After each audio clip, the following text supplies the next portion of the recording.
दोस्तों, जय हिंद, वंदे मातरम।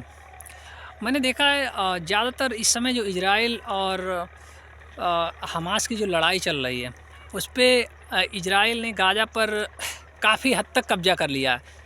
और बाकी जो देश हैं जैसे ईरान है, अदर कोई कंट्री है, तुर्की है, अमेरिका है, ब्रिटेन है, सॉरी हाँ ब्रिटेन है, और कहीं न कहीं देखा जाए तो फ्रांस है। सब ये कह रहे हैं कि आप इजराइल से हमास को ख़त्म कीजिए, उसके बाद इजराइल पे कब्ज़ा मत कीजिए। अब भैया इजराइल पे आप कब्ज़ा काहे नहीं करेगा? मतलब इजराइल हाँ उस पे गाज़ा पर कब्ज़ा काहे नहीं करेगा? सीधी सी बात है यार। इतने सैनिक मर गए, उसके 1400 प्लस लोग मारे गए, उनको शहीद कह लीजिए, हमास ने मार दिया, आतंकी जो संगठन है हमास उसने मार दिया। और कहीं न कहीं बाकी उसके सैनिक शहीद हो रहे हैं लगातार गाज़ा में। तो कहीं न कहीं इतनी हानि होने के बावजूद कोई भी देश हो, वो जाहिर सी बात है यार, वो कब्जा कर लेगा ज़मीन पे, वो नहीं छोड़ेगा और छोड़ना भी नहीं चाहिए यार।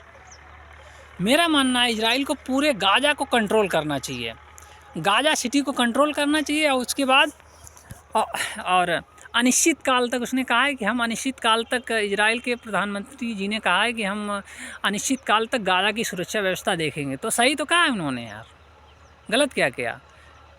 क्योंकि पहले अटैक हमास ने किया। हमास ने जब अटैक किया तो उन्होंने पलटवार किया, और पलटवार जो भी पलटवार करेगा वो कैप्चर कर लेगा। सीधी सी बात है, जो जीतेगा वो कैप्चर कर लेगा, उसमें कोई बड़ी बात थोड़ी होती है।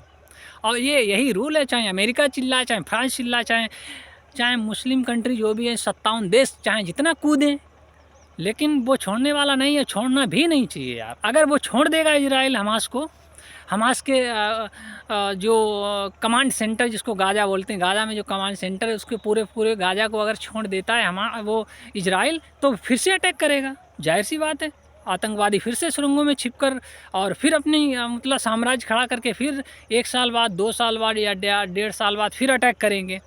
तो दोबारा अटैक इजराइल पे ना हो, इसके लिए इजराइल को पूरे के पूरे गाज़ा पट्टी पर अपने अंडर में लेना होगा, उस पर कंट्रोल करना ही होगा। और चाहे कोई भी मतलब यूएन कहे या अदर कोई देश कहें कि इस पर कब्जा नहीं करना चाहिए, या रसिया कहे या चाइना कहे, ये तो बहाने की बात है। रसिया नहीं कर रहा है क्या यार? यूक्रेन पे ठोंक दिया यूक्रेन को, अब भी लड़ रहा है जंग। चाइना का कैप्चर नहीं, ताइवान को कैप्चर कर लिया चाइना ने, कोई नहीं बोलता यार।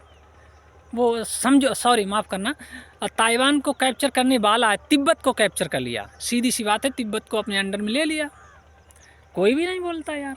अब जब इजराइल वहाँ पे कब्जा कर रहा है तो हमने देखा है फ़िलिस्तीन के फेवर में सब बोलते हैं। डायरेक्ट इनडायरेक्टली फ़िलिस्तीन का फेवर नहीं, वो डायरेक्ट उन पर्दे के पीछे कहीं न कहीं आतंकवादियों का समर्थन कर रहे हैं। सीधी सी बात है। तो इजराइल को समझना चाहिए किसी का, और इजराइल मानता भी नहीं किसी का दबाव, चाहे कोई भी हो, चाहे अमेरिका हो, रसिया हो, चाइना हो, फ्रांस हो, ब्रिटेन हो, कोई भी देश हो, उस पर दबाव नहीं डाल सकता यार। यहूदी पावरफुल हैं। और यहाँ तक कि लोग कहते हैं कि अमेरिका इजराइल का साथ दे रहा है। भैया 70 लाख यहूदी अमेरिका में रहते हैं, एक से एक तगड़े पदों पर बैठे हुए हैं, एक से एक बड़े कंपनियों के मालिक हैं। तो पूरा का पूरा इंटरफेयर अमेरिका में जो है वो इजरायलियों का है, यहूदियों का है। ब्रिटेन में यहूदी बैठे हुए हैं, फ्रांस में यहूदी बैठे हुए हैं, जर्मनी में यहूदी बैठे हुए हैं, कहाँ नहीं यहूदी बैठे हुए हैं यार।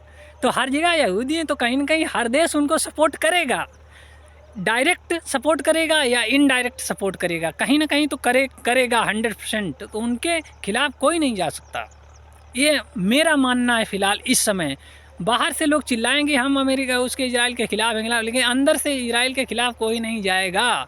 बाकी 57 देश ये गिना रहे, पाकिस्तान हम बम फोड़ देंगे इजराइल पे। अबे फोड़ो ना जाके, तुमको किसी ने मना किया क्या? वो पूरा पाकिस्तान साफ कर देगा एक दिन में। और 57 देश हैं हमारे, अरे 57 देशों के पास है क्या? जो मुस्लिम कंट्री हैं 57 देश, उनके पास क्या है यार?